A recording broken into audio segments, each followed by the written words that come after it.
السلام علیکم ورحمۃ اللہ وبرکاتہ۔ کیا حال ہے آپ لوگوں کا؟ آج ہم پڑھیں گے انشاءاللہ حدیث نمبر 33۔ نحمده ونصلی علی رسولہ الکریم، اما بعد فاعوذ باللہ من الشیطان الرجیم، بسم اللہ الرحمن الرحیم۔ رب اشرح لی صدری ویسر لی امری واحلل عقدۃ من لسانی یفقهوا قولی۔ الحدیث الثالث والثلاثون عن ابن عباس رضی اللہ عنہما ان رسول اللہ صلی اللہ علیہ وسلم قال لو يعطى الناس بدعواهم لادعى رجال اموال قوم ودماءهم لكن البينة على المدعي واليمين على من انكر۔ حدیث حسن رواه البيهقي في السنن وغيره هكذا وبعده في الصحيحين۔ حدیث نمبر 33۔ ابن عباس رضی اللہ عنہما سے روایت ہے کہ رسول اللہ صلی اللہ علیہ وسلم نے فرمایا، اگر لوگوں کو محض ان کے دعوے کی بنا پر چیز دے دی جائے تو وہ دوسرے افراد کے جان و مال پر دعوے کر دیں گے، لیکن گواہ پیش کرنا مدعی کے ذمے ہے اور قسم کھانا اس شخص کے ذمے ہے جو انکار کرے، یعنی مدعا علیہ کے ذمہ ہے۔ میرے پیچھے کہیے، الحدیث الثالث والثلاثون عن ابن عباس رضی اللہ عنہما ان رسول اللہ صلی اللہ علیہ وسلم قال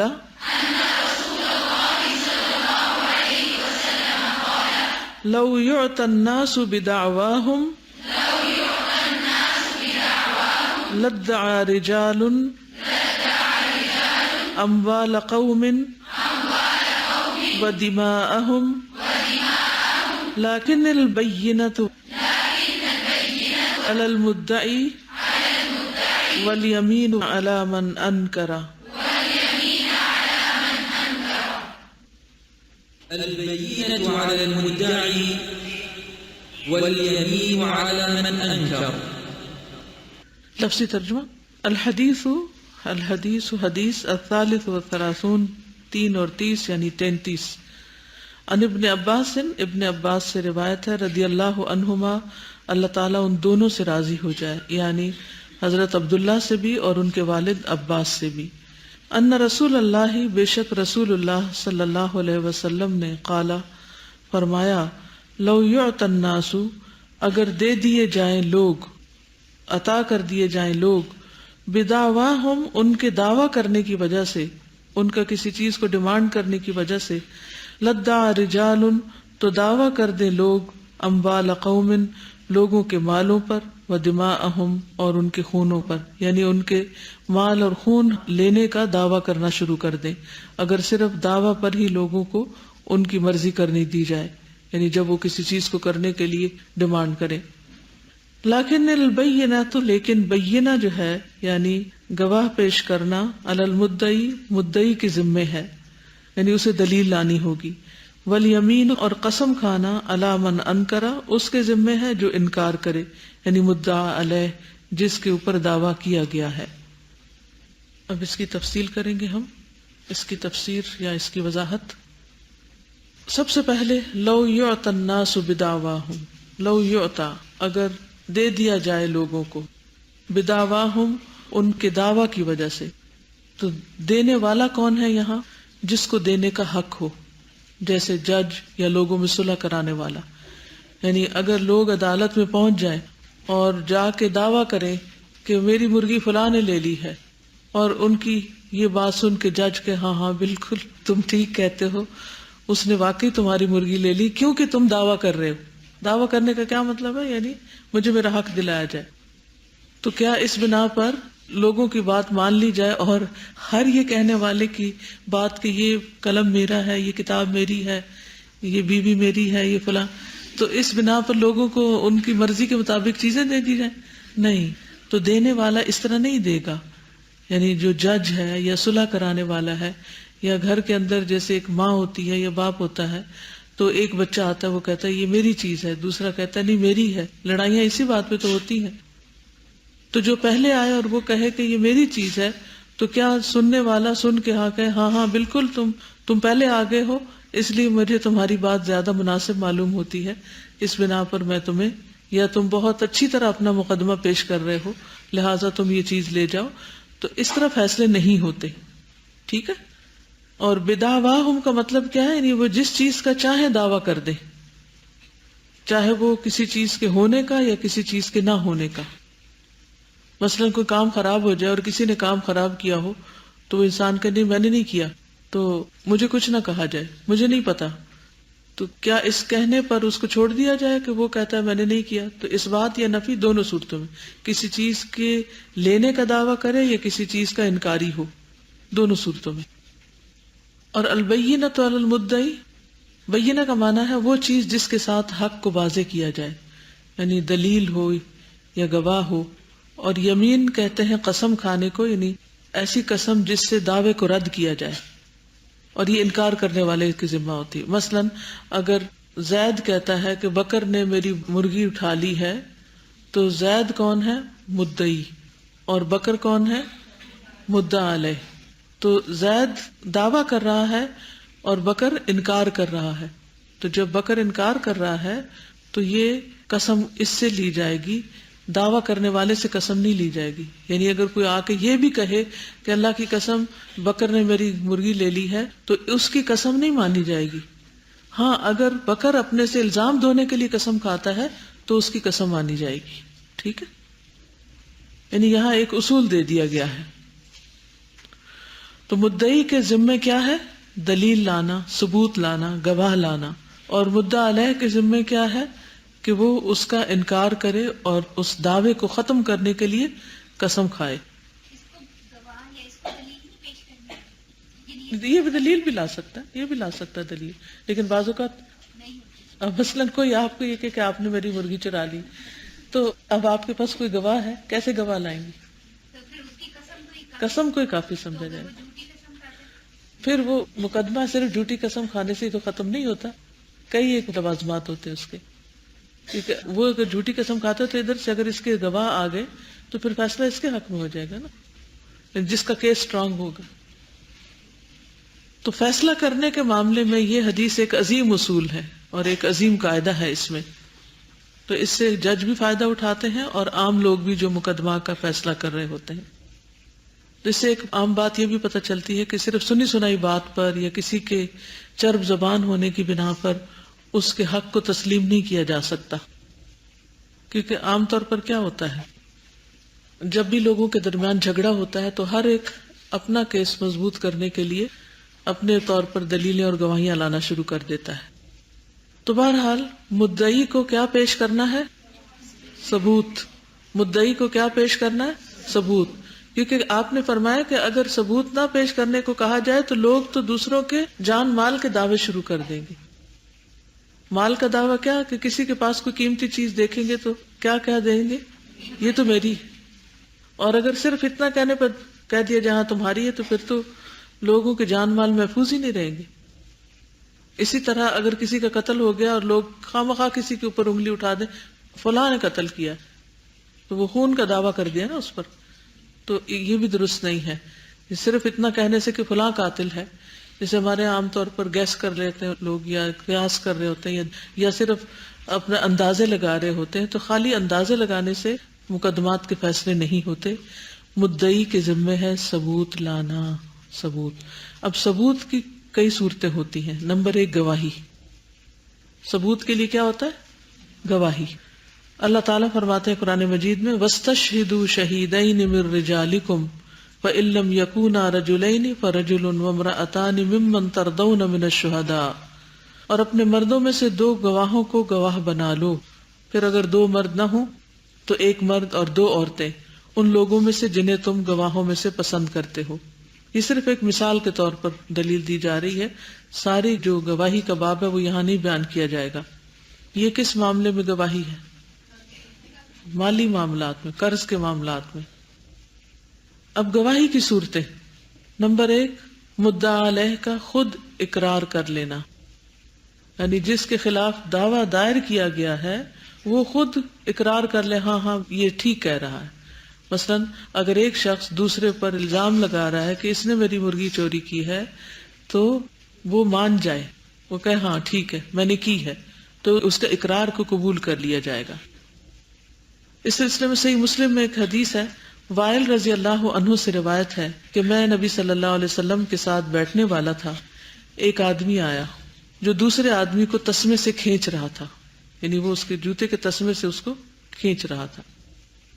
اس نے کہا اے اللہ کے رسول، اس نے میرے بھائی کو قتل کیا۔ اب وہ مدعی ہے اور کس پہ دعویٰ کر رہا ہے؟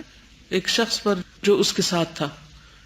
رسول اللہ صلی اللہ علیہ وسلم نے فرمایا کیا تم نے اسے قتل کیا ہے جس کے اوپر وہ الزام لگا رہا تھا؟ تو مدعی نے کہا اگر میں نے اس کا اعتراف نہ کیا تو میں گواہی پیش کروں گا۔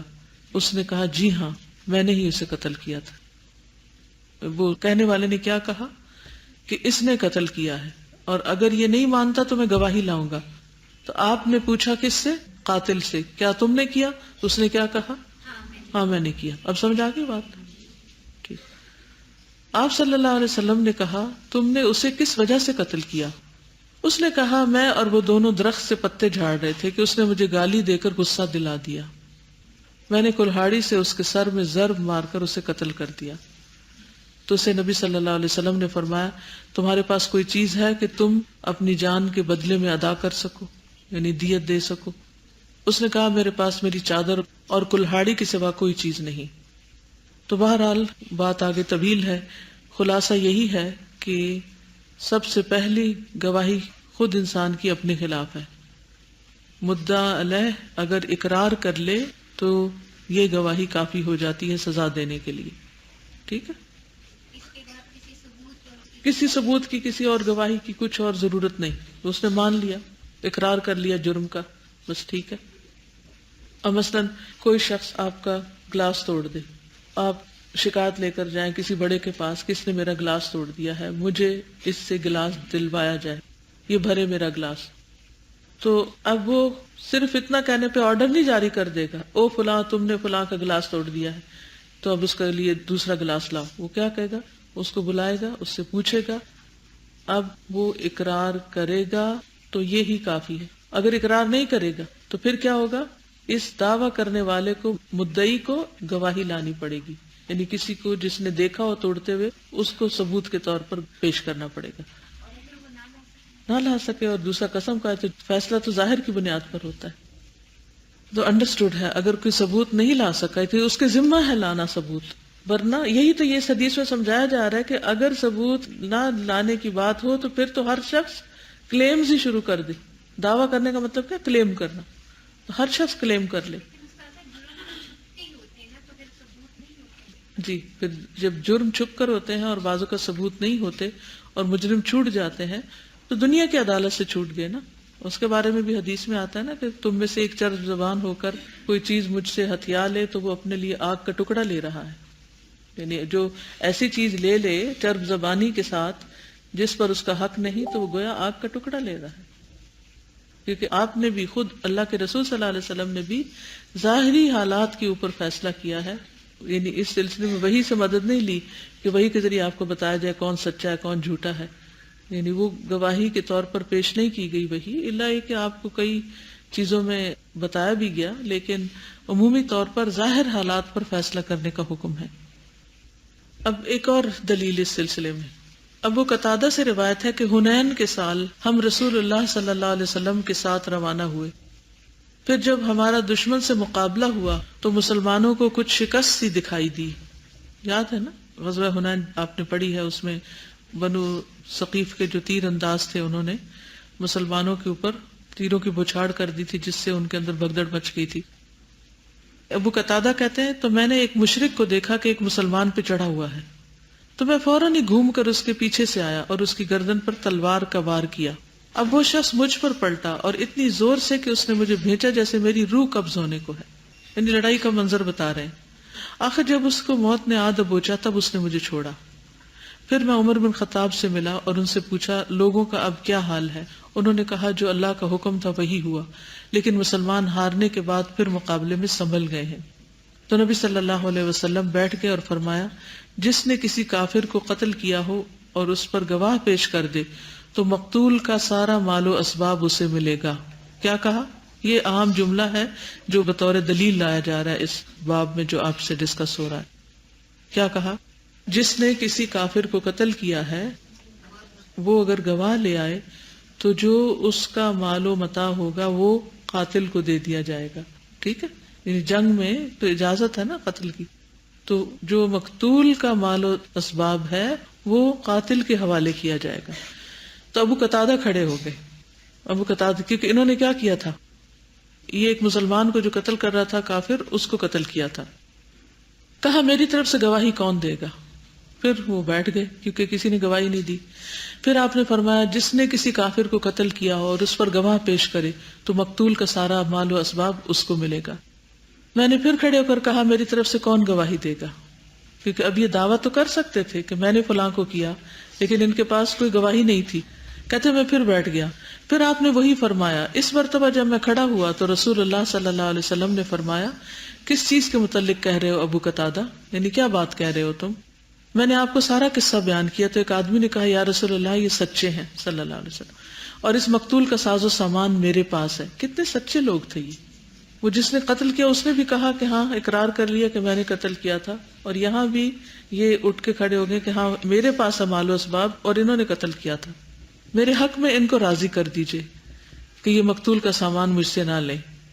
تو ابو بکر صدیق نے کہا نہیں، اللہ کی قسم، اللہ کے ایک شیر کے ساتھ جو اللہ اور اس کے رسول کے لیے لڑے، آپ ایسا نہیں کریں گے کہ ان کا ساز و سامان تمہیں دے.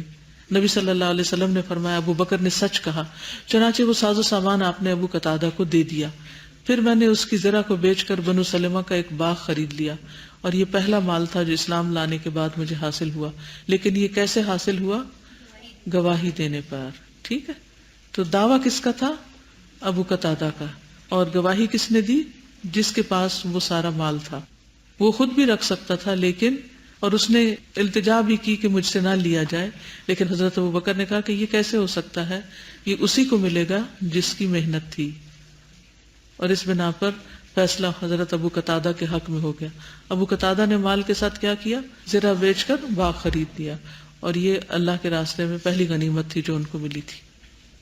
اب سمجھ آ گئی کہ مدعی کس طرح ثبوت پیش کرے گا. البینہ، یہ بینہ تھی. ٹھیک ہے. دوسری چیز ہے مدعی کا گواہوں کو پیش کرنا. مدعی کیا کرے گا؟ گواہ پیش کرے گا. ابن عباس کہتے ہیں کہ ہلال بن امیہ نے نبی صلی اللہ علیہ وسلم کے سامنے اپنی بیوی پر شریک بن صحماء کے ساتھ تہمت لگائی تو آپ نے فرمایا اس پر گواہ لاؤ ورنہ تمہاری پیٹھ پر حد جاری کی جائے گی. انہوں نے کہا یا رسول اللہ صلی اللہ علیہ وسلم، کیا ہم میں سے کوئی شخص اگر اپنی عورت پر کسی کو دیکھے تو گواہ ڈھونڈنے دوڑے گا؟ آپ برابر یہی فرماتے رہے کہ گواہ لاؤ ورنہ تمہاری پیٹھ پر حد لگائی جائے گی. پھر لیان کی حدیث کا ذکر کیا. ٹھیک ہے. تو آپ صلی اللہ علیہ وسلم نے اس موقع پر بار بار کس چیز کا مطالبہ کیا؟ گواہ لانے کا. اگر گواہ لانے کی بات نہ ہو تو پھر کیا ہے؟ یعنی میاں بیوی کا کیس چونکہ مختلف ہے تو اس میں لیان کا حکم دیا گیا، اور سورۃ النور میں آپ نے لیان کے بارے میں پڑھا ہے کہ اگر شوہر بیوی کے اوپر الزام لگائے اور بیوی کے پاس کوئی گواہ نہ ہو اپنی صفائی پیش کرنے کے لیے تو وہ کیا کرے؟ قسمیں کھا کر اپنے سے الزام دھو سکتی. anyway, لیکن جو یہاں دلیل جس بات کی دی جا رہی ہے وہ یہ کہ اگر کوئی بھی کسی کے اوپر زنا کا الزام لگاتا ہے یا چوری کا الزام لگاتا ہے یا قتل کا الزام لگاتا ہے تو اس کو گواہ پیش کرنے ہوں گے. اور قتل کے الزام میں 4 مرد گواہ ہیں، زنا کے الزام میں بھی 4 مرد گواہ ہیں. گواہی کی بنا پر فیصلہ جاری کر دینا. عمارہ بن خزیمہ سے روایت ہے کہ ان کے چچا نے بیان کیا جو نبی صلی اللہ علیہ وسلم کے صحابہ میں سے تھے کہ نبی صلی اللہ علیہ وسلم نے ایک بدوی سے ایک گھوڑا خریدا اور بدوی سے کہا کہ میرے ساتھ آؤ تاکہ تمہیں گھوڑے کی قیمت ادا کر سکوں. رسول اللہ صلی اللہ علیہ وسلم جلدی جلدی چلے جبکہ اعرابی آہستہ آہستہ چلا. تو لوگ اس بدوی کے سامنے آئے اور گھوڑے کا سودا کرنے لگے. یعنی اس نے سودا نبی صلی اللہ علیہ وسلم سے کر لیا تھا لیکن آپ اور وہ ساتھ نہیں چل رہے تھے، الگ وہ چل رہا تھا. تو کچھ لوگوں نے کہا یہ گھوڑا ہمیں بیچ دو. انہیں نہیں پتا تھا کہ نبی صلی اللہ علیہ وسلم نے اسے خرید لیا ہے. تو اس بدوی نے رسول اللہ صلی اللہ علیہ وسلم کو پکارا اور کہا اگر گھوڑا خریدنا تو خرید لو ورنہ میں اسے فروخت کر دوں گا، جیسے عام طور پر سیلرز کی عادت ہوتی ہے. نبی صلی اللہ علیہ وسلم اس کی آواز سن کر رک گئے اور فرمایا کیا میں نے اسے تم سے خرید نہیں لیا؟ بدوی نے کہا نہیں، اللہ کی قسم میں نے تو اسے تمہیں نہیں بیچا. آپ نے فرمایا کیوں نہیں، میں نے تو تم سے خرید لیا۔ بدوی کہنے لگا چلو گواہ لاؤ۔ نبی صلی اللہ علیہ وسلم سے کہنے لگا کہ گواہ لاؤ، تو حضرت خزیمہ بنت ثابت رضی اللہ عنہ بولے کہ میں گواہی دیتا ہوں کہ تو نے یہ بیچ دیا ہے۔ نبی صلی اللہ علیہ وسلم خزیمہ کی طرف متوجہ ہوئے اور فرمایا تم کس طرح گواہی دیتے ہو؟ انہوں نے کہا اے اللہ کے رسول، آپ کی تصدیق کی بنا پر، یعنی اللہ آپ کے پاس وہی بھیجتا ہے اور اللہ آپ پر ٹرسٹ کرتا ہے، تو یہ بدوی آپ پر نہ ٹرسٹ کرے اور ہم آپ پر ٹرسٹ نہ کریں۔ چنانچہ رسول اللہ صلی اللہ علیہ وسلم نے سیدنا خزیمہ کی گواہی کو 2 آدمیوں کی گواہی کے برابر قرار دیا۔ پھر کیا ہوا تھا جب قرآن پاک جمع ہو رہا تھا، ایک آیت کے اوپر گواہ نہیں تھے تو ان کی گواہی لی گئی تھی جو 2 آدمیوں کے برابر تھی، اور اس طرح اس آیت کو قرآن مجید میں شامل کیا گیا تھا۔ تو گواہی کی بنا پر فیصلہ جاری کیا جا سکتا ہے۔ ایک اور روایت ہے، عقبہ بن حارث رضی اللہ عنہ کہتے ہیں کہ انہوں نے ابو احاب بن عزیز کی لڑکی سے شادی کی تھی۔ کس سے؟ ابو احاب۔ ایک خاتون آئی اور کہنے لگی عقبہ کو بھی میں نے دودھ پلایا ہے اور اسے بھی جس سے اس نے شادی کی ہے، یعنی دونوں کی میں رضائی ماں ہوں۔ عقبہ نے کہا مجھے تو معلوم نہیں کہ آپ نے مجھے دودھ پلایا اور آپ نے مجھے اس سے پہلے کبھی کچھ بتایا بھی نہیں۔ پھر انہوں نے آل ابی احاب کے ہاں آدمی بھیجا کہ اس کے متعلق پوچھے، انہوں نے بھی کہا ہمیں نہیں معلوم کہ انہوں نے دودھ پلایا۔ عقبہ رضی اللہ تعالیٰ عنہ اب رسول اللہ صلی اللہ علیہ وسلم کی خدمت میں مدینہ حاضر ہوئے اور آپ سے مسئلہ پوچھا۔ آپ نے فرمایا اب کیا ہو سکتا ہے جبکہ کہا جا چکا۔ چنانچہ آپ نے دونوں میں جدائی کرا دی اور اس لڑکی کا نکاح دوسرے شخص کا کر دیا۔ اس میں آپ دیکھیے کہ صرف ایک عورت کی گواہی جو ہے اس کی بنا پر آپ نے فیصلہ کر دیا۔ کیوں؟ کیونکہ جو خاندانی معاملات ہوتے ہیں یا خواتین سے متعلق یا خاص چیزوں سے متعلق اس میں 4 مرد گواہ لانے کی ضرورت نہیں، کیونکہ یہاں پر لاجیکل بھی نہیں نا، یعنی ایک عورت ایک بچے کو دودھ پلا رہی ہے، اس میں 4 مرد کہاں سے گواہی دیں گے؟ ایک بھی نہیں دے سکتا۔ پھر اسی طرح جن معاملات میں مثلا 2 گواہ لانے کا کہا گیا ہے اس میں اگر 2 گواہ نہیں تو 1 گواہ اور 1 قسم لی جا سکتی ہے۔ ابن عباس رضی اللہ تعالیٰ عنہ سے روایت ہے کہ رسول اللہ صلی اللہ علیہ وسلم نے 1 گواہ اور 1 قسم پر فیصلہ فرمایا۔ تو ثبوت میں پہلی چیز کیا ہوئی؟ گواہی۔ بینہ میں کیا ہوئی پہلی چیز؟ گواہی۔ ٹھیک ہے۔ دوسری بات ہے ظاہری حالت پر فیصلہ کرنا، یعنی گواہ نہیں لیکن ثبوت میں ظاہری حالت کو دیکھنا۔ مثلا ایک آدمی کے سر پر پگڑی نہیں، وہ ایک ایسے آدمی کے پیچھے جا رہا ہے جس کے سر پہ بھی پگڑی اور ایک ہاتھ میں بھی پگڑی، تو یہ پیچھے والا کہہ رہا ہے مجھے میری پگڑی دیتے جاؤ، تو وہ کہتا ہے نہیں یہ تمہاری نہیں۔ اب ظاہری حالت کیا بتا رہی کہ ایک کے پاس 2 ہے اور ایک کے پاس 1 بھی نہیں، اور وہ اس کے پیچھے بھی جا رہا ہے کہ مجھے میری دے دو۔ تو یہ ایک ظاہری حالت ہے جس کی بنا پر مدعی کے پاس اور گواہ کوئی نہیں، لیکن یہ ظاہری حالت بتا رہی ہے کہ مدعی اپنے فیصلے میں درست ہو سکتا ہے، لہٰذا اس سے قسم لی جائے گی کہ تم یہ دعویٰ کرو قسم کھاتے ہوئے کہ واقعی تمہاری پگڑی ہے، تو اس بنا پر فیصلہ ہو جائے گا۔ اسی طرح میاں بیوی میں اگر جھگڑا ہو جائے اور گھر کی چیزوں پر جھگڑا ہو جائے، ایک میاں کہے یہ میری چیز ہے اور بیوی کہے میری چیز ہے، اور چیزیں ہوں میک اپ کی مثلاً، تو کس کے حق میں فیصلہ کیا جائے؟ بیوی کے حق میں، کیونکہ ظاہری حالت یہ بتاتی ہے کہ مرد کو ان چیزوں سے کوئی غرض نہیں۔ حضرت سلیمان علیہ السلام کا واقعہ بھی آپ کے سامنے ہوگا کہ جس میں 2 عورتیں جو تھیں وہ حضرت سلیمان کے پاس آئیں اور ایک بچے پہ جھگڑ رہی تھی۔ ایک کہنے لگی یہ میرا بچہ، دوسری کہنے لگی یہ میرا بچہ، کیونکہ ہوا یہ کہ دونوں کے 2 بچے تھے اور ایک بچے کو بھیڑیا کھا گیا تھا۔ تو سلیمان علیہ السلام نے یہ سوچ کے بڑی عورت کے بارے میں فیصلہ کر دیا اس کے حق میں کہ یہ اب دوبارہ بچے پیدا نہیں کر سکتی، اور یہ دوسری چھوٹی ہے اس کو اللہ تعالیٰ اور دے دے گا، تو چلے یہ بچہ اس کو دے دیا جائے۔ اب جو ہی وہ بچہ اس کے حق میں فیصلہ ہوا اور وہ عورتیں جانے لگی، لیکن ان کا آپس کا جھگڑا ختم نہیں ہو رہا تھا، تو دوبارہ حضرت سلیمان نے چھرا منگا کے کہا کہ ادھر لاؤ، میں بچے کو 2 حصوں میں تقسیم کرتا ہوں اور آدھا آدھا تم دونوں لے جاؤ۔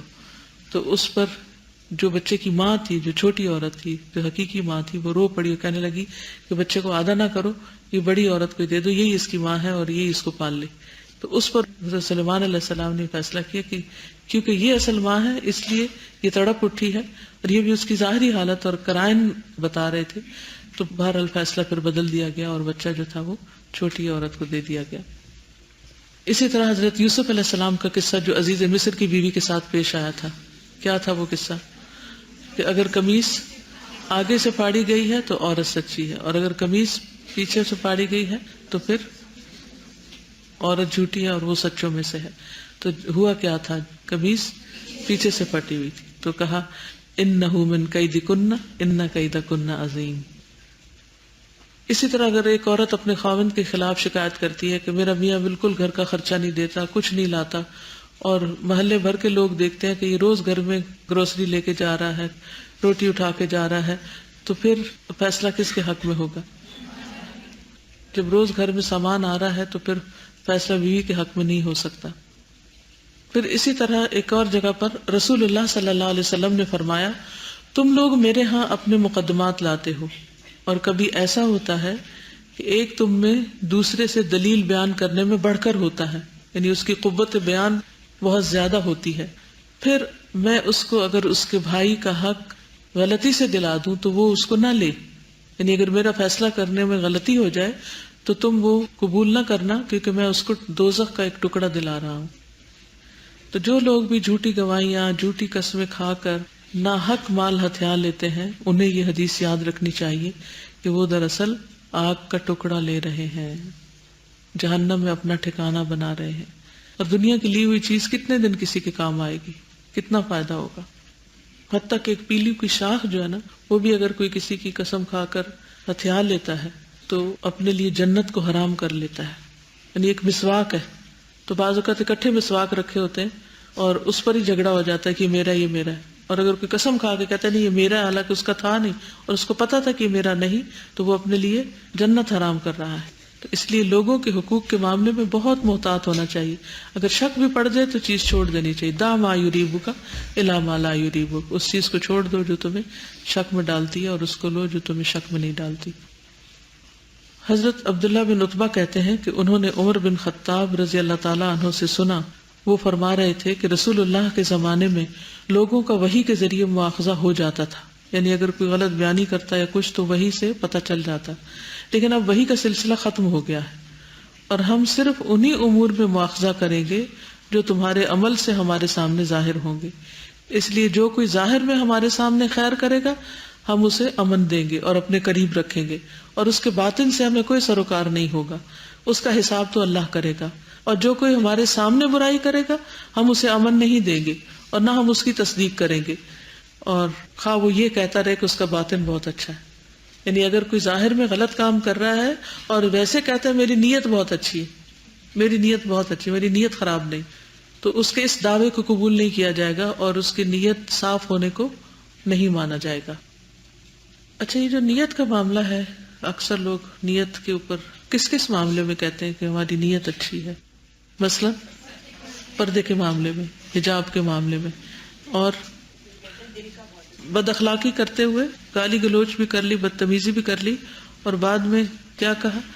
دل کا بہت اچھا ہے، ویسے اس کی عادت ہے، اس کی زبان کڑوی ہے، دل میٹھا ہے۔ ہم جب کبھی ایسے کہتے تھے تو ہمارے والد کہتے تھے نیت عمل سے ظاہر ہے، خالی نیت کوئی چیز نہیں، نیت عمل سے ظاہر ہو رہی ہے۔ جب ہم اپنے والد سے کہتے ہیں کبھی کہ ہماری نیت اچھی ہے، ہم نے بری نیت سے نہیں کیا، تو کہتے تھے نیت کا ثبوت تو عمل ہے، جو تمہارا عمل ہوگا وہی تمہاری نیت ہوگی، کیونکہ انما الاعمال بالنیات۔ کسی سے بات ہو رہی تھی شرک کے حوالے سے کہ مزاروں پہ سجدہ کرنا جو ہے ناجائز ہے اور اللہ تعالیٰ کی ذات میں شرک ہے، تو وہ کہنے لگیں کہ نہیں، عقیدت کی نیت سے سجدہ کرنا جائز ہے اور عبادت کی نیت سے سجدہ کرنا جو ہے وہ ناجائز۔ اب وہ جو جھکے ہوئے ہیں ان کو دیکھ کر کون یہ بتائے گا کہ یہ کس نیت سے سجدہ کر رہے ہیں؟ اور کیا کسی قرآن اور سنت کی حدیث یا دلیل سے یہ پتہ چلتا ہے کہ عقیدت کی غرض سے کسی کو بھی سجدہ کیا جا سکتا ہے؟ یہ تفریق کس نے کی؟ یہ بھی تو لوگوں نے خود ہی کی ہے نا۔ کہتے ہیں کہ نیل پالش لگا کے وضو کرتے ہیں اور پھر کہتے ہیں کہ ہماری نیت اچھی ہے، ہمارے دل میں اللہ کی بڑی محبت ہے، یعنی اللہ کا حکم توڑ کے اور پھر نیت کا سہارا لے لیا، کیونکہ وہ کسی کو تو نہیں پتا اندر کیا ہے۔ غیبت کرتے ہوئے بھی کہتے ہیں کہ میری نیت بہت اچھی ہے، میں اس کی غیبت تو نہیں کر رہی۔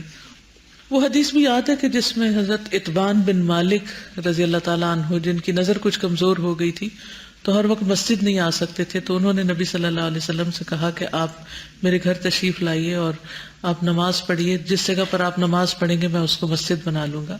پھر کیا ہوا تھا، جب آپ صلی اللہ علیہ وسلم وہاں تشریف لے گئے تو سارے محلے کے لوگ اکٹھے ہو گئے اور انہوں نے ان کے لیے حلوہ بنایا ہوا تھا، اور پھر بہت خوشی کا موقع تھا، صحابہ آپس میں بات چیت کر رہے تھے، تو اتنے میں مالک بن دخشم کا ذکر آ گیا. وہ اسی محلے کا رہنے والا تھا لیکن وہاں حاضر نہیں ہوا تھا. تو کسی نے کیا کہا تھا ان کے بارے میں؟ وہ منافق ہو گیا ہے، وہ منافق ہے. اور کسی نے اس کو مغرور اور متکبر کہا کہ نبی صلی اللہ علیہ وسلم آئے ہیں اور وہ حاضر نہیں ہوا. تو صحابہ نے یہاں تک کہہ دیا کہ آپ اس کے لیے بد دعا کریں. صحابہ انسان تھے، یاد رکھیے، انہیں نبی صلی اللہ علیہ وسلم سے شدید محبت تھی. جب انہوں نے دیکھا کہ وہ فلاں شخص نہیں آیا تو انہیں بڑی حیرت ہوئی کہ یہ بھلا کیا بات ہوئی کہ نبی صلی اللہ علیہ وسلم اس جگہ پر تشریف لائیں اور وہ حاضر نہ ہو. تو اس پر آپ صلی اللہ علیہ وسلم جب نماز سے فارغ ہوئے تو آپ نے فرمایا، کیا وہ اللہ تعالیٰ کے معبود ہونے کی اور میری رسالت کی گواہی نہیں دیتا؟ صحابہ نے کہا کہ زبان سے تو قائل ہے مگر اس کے دل میں یہ بات نہیں. ہم بھی کئی دفعہ یہ کہتے ہیں نا کہ اس کے دل میں نہیں یہ بات. فرمایا جو شخص اللہ تعالیٰ کی توحید اور میری رسالت کی گواہی دے وہ دوزخ میں داخل نہیں ہوگا یا اسے آگ نہیں کھائے گی. یعنی دلوں کا معاملہ جو ہے نا وہ اللہ کو پتا ہے. ہمیں ججمنٹل نہیں ہونا. یاد رکھیے، کسی کے عمل میں کوئی خرابی دیکھ کے تو فوراً فیصلہ نہیں کر لینا. ہمیں نہیں پتا ہوتا کہ کون کس وجہ سے اس جگہ پر پہنچا ہے، کہ کیوں اس سے یہ حرکت سرزد ہو رہی.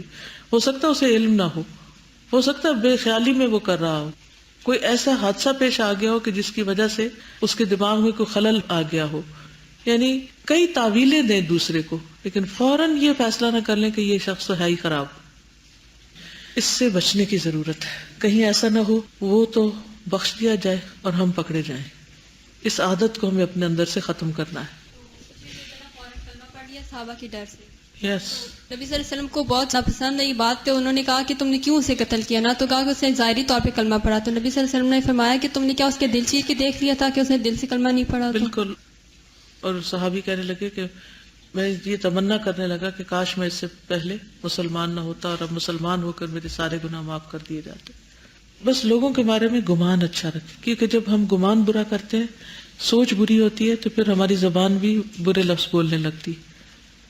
خصوصاً اگر کوئی ہمیں توجہ نہیں دیتا یا ہماری عزت نہیں کرتا یا ہماری بات نہیں مانتا یا ہمارے کام نہیں آتا.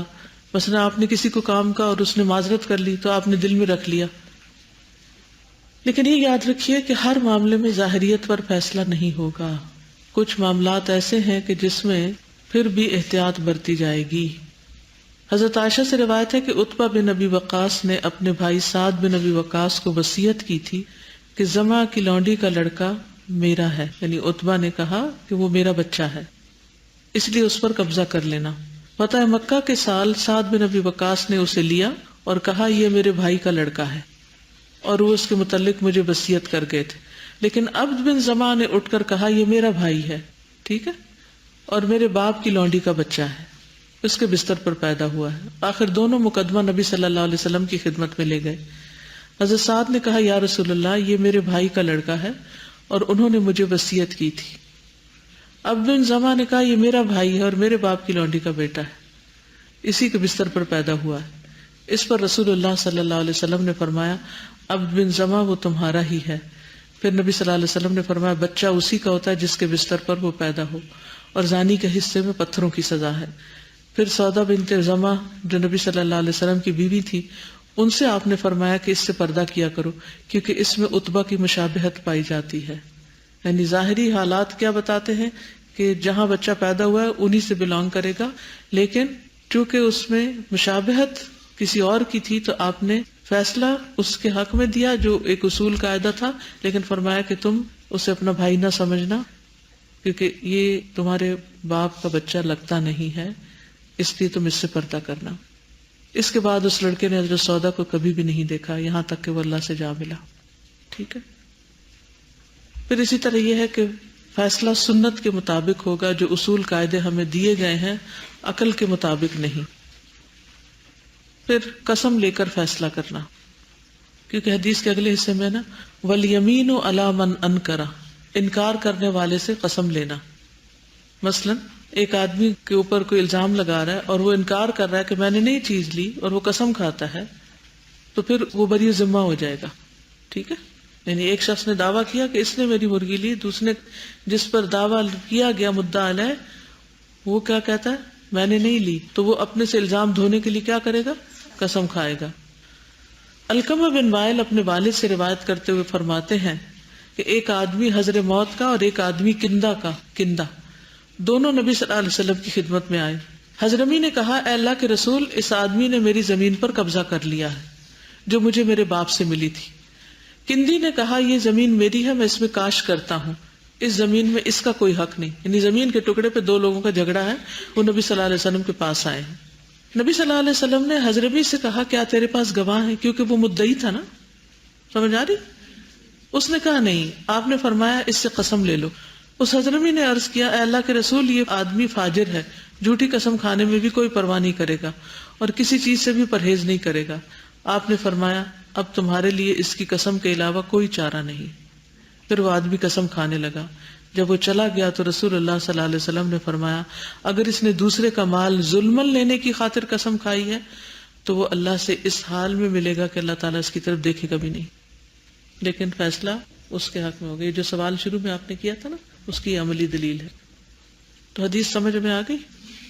البینۃ علی المدعی والیمین علی من انکر۔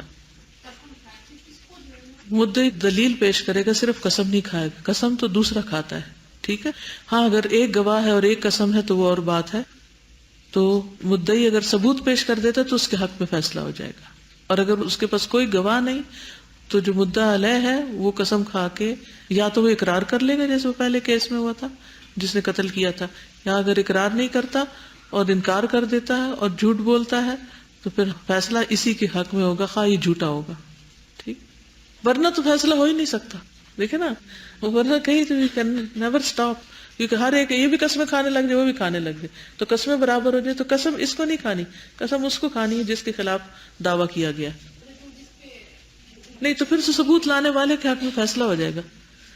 اگر ثبوت لے آئے تو فیصلہ ہو جائے گا اس کے حق میں، یہ چاہے انکار کرے، لیکن گواہی آ گئی ہے، ظاہر پر ہی فیصلہ ہوگا، چاہے وہ حقیقتاً درست نہ ہو۔ اور جھوٹی قسم کھا کر فیصلہ کروانا جو ہے وہ کتنا بڑا جرم ہے۔ عبداللہ بن عمرو بن العاص کہتے ہیں ایک اعرابی نبی صلی اللہ علیہ وسلم کے پاس آیا، کہنے لگا یا رسول اللہ بڑے بڑے گناہ کون سے ہیں، یعنی کبیرہ گناہ کون سے ہیں؟ آپ نے فرمایا اللہ کے ساتھ شرک کرنا۔ اس نے پوچھا پھر کون سا گناہ؟ آپ نے فرمایا والدین کی نافرمانی۔ پوچھا پھر کون سا گناہ؟ آپ نے فرمایا غموس قسم کھانا۔ عبداللہ کہتے ہیں میں نے عرض کیا یا رسول اللہ یہ غموس قسم کیا ہے؟ آپ نے فرمایا جان بوجھ کر کسی کا مال مار لینے کے لیے جھوٹی قسم کھانا، یہ کبیرہ گناہوں میں سے، اور اس کی سزا کیا ہے؟ قیامت کے دن اللہ تعالیٰ اس شخص کی طرف دیکھے گا بھی نہیں۔ رسول اللہ صلی اللہ علیہ وسلم نے فرمایا جس نے کسی مسلمان بھائی کا جھوٹی قسم کھا کر حق لے لیا وہ اللہ سے اس حال میں ملاقات کرے گا کہ وہ اس سے ناراض ہوگا۔ پھر یہ آیت پڑھی ان الذین یشترون بعہد اللہ، اور جھوٹی قسم جو ہے مال کو باقی نہیں رکھتی، یعنی اگر کسی نے جھوٹی قسم کھا کر سودا بیچا یا جھوٹی قسم کھا کر کسی سے اس کا حق چھین لیا تو یہ جو کچھ لے گا یہ اس کا بچے گا نہیں، بے برکتی ہو جائے گی، ضائع ہو جائے گا۔ مال ضائع ہونے کی کون کون سی شکلیں ہوتی ہیں؟ تھوڑا سا اس پہ بھی برین اسٹارم کریں۔ مال ضائع ہونا کیسے کیسے ضائع ہوتا ہے؟ نمبر 1 چوری ہو جائے، کسی حادثے میں تباہ ہو جائے، کسی بیماری میں سارا لگ جائے، اولاد ناخلف ثابت ہو، مثلا باپ نے پیسہ چھوڑا اور اولاد شراب پی پی کے ختم کر رہی ہے اس کو، اور یا حرام اور جوئے میں کھار رہی ہے، یہ بھی مال ضائع ہونے کی ایک قسم ہے۔ اور جی نافرمانی کے کاموں پر لگے۔ انسان کو ہمیشہ اس بات سے ڈرنا چاہیے کہ جو چیز اس کی ہے نہیں وہ کسی کی ناحق اگر اس نے چھین لی ہے تو اس کو نصیب نہیں ہوگی، اس کو فائدہ نہیں ہوگا، اس میں بے برکتی ہو جائے گی۔ نبی صلی اللہ علیہ وسلم نے فرمایا جھوٹی قسم مال کو لے جاتی ہے، علاقوں کی ویرانی کا باعث بن جاتی ہے۔ رسول اللہ صلی اللہ علیہ وسلم نے فرمایا ظلم اور قطع رحمی سے جلد کسی چیز پر سزا نہیں ملتی، اور جھوٹی قسم علاقوں کو ویران کر دیتی ہے۔ ظلم اور قطع رحمی رشتوں کو کاٹنے سے کسی چیز پر اتنی جلدی سزا نہیں ملتی جتنی ان جرائم پر ملتی ہے۔ گھر ویران ہو جاتے ہیں، برباد ہو جاتے ہیں، قتل و غارت ہو جاتی ہے، اور یہ اللہ کو ناراض کرنے والا عمل ہے۔ یحییٰ بن راشد کہتے ہیں کہ ہم عبداللہ بن عمر کے انتظار میں بیٹھے تھے حتیٰ کہ وہ تشریف لے آئے اور بیٹھے. پھر کہا میں نے رسول اللہ صلی اللہ علیہ وسلم سے سنا، آپ فرماتے تھے جس شخص کی سفارش اللہ کی کسی حد کی تنفیذ میں آڑے آئی، یعنی چور کا ہاتھ کٹنے والا تھا اور کسی کی سفارش سے وہ رک گیا، تحقیق اس نے اللہ کی مخالفت کی، اور جس نے جانتے بوجھتے باطل کی حمایت میں جھگڑا کیا تو وہ اللہ کی ناراضگی میں رہے گا. یعنی کسی کی جھوٹی قسم کھائی یا جھوٹی گواہی دی تو ایسا شخص اللہ کی ناراضگی میں رہے گا حتیٰ کہ اس سے باز آ جائے. اور جس نے کسی مومن کے بارے میں کوئی ایسی بات کہی جو اس میں نہیں تھی، اللہ اکبر، یعنی کہ جھوٹا الزام لگایا کسی پر، تو اللہ اسے جہنمیوں کی پیپ میں ڈالے گا حتیٰ کہ وہ اپنی بات سے باز آ جائے، یعنی دنیا میں ہی توبہ کر لے.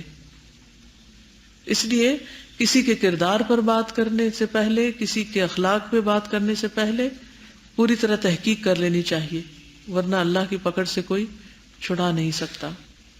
جھوٹی قسم کے ذریعے مال کھانے والے پر قیامت تک لگنے والا ایک نقطہ آ جاتا ہے. عبداللہ بن انیس جوہنی کہتے ہیں کہ رسول اللہ صلی اللہ علیہ وسلم نے فرمایا، کبیرہ گناہوں میں سے بڑے گناہ یہ ہیں: اللہ کے ساتھ کسی کو شریک ٹھہرانا، والدین کو ناراض کرنا، جھوٹی قسم کھانا. کوئی قسم کھانے والا اگر قسم کھائے اور فیصلہ اسی قسم پر موقوف ہو، یعنی اسی قسم پہ اب ڈیسیژن ہونا ہے، تو پھر وہ اس قسم میں مچھر کے پر برابر بھی اگر جھوٹ شامل کر دے گا تو اس کے دل پر ایک سیاہ نقطہ لگ جائے گا جو قیامت تک رہے گا.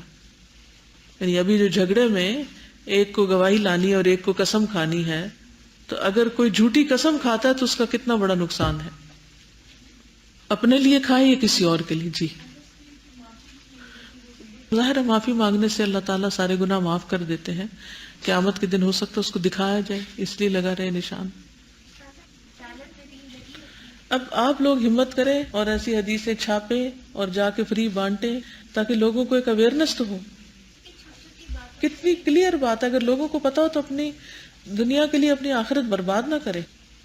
یہ سارا قصور ہی جہالت کا ہے، پتہ ہی نہیں لوگوں. قرآن پہ بھی ہاتھ رکھ رہے ہوتے ہیں اور یہ بھی حلف اٹھا رہے ہوتے ہیں کہ ہم جو کہیں گے سچ کہیں گے، اور یہ کہہ کے اللہ کے نام سے پھر جھوٹی بات کرتے ہیں.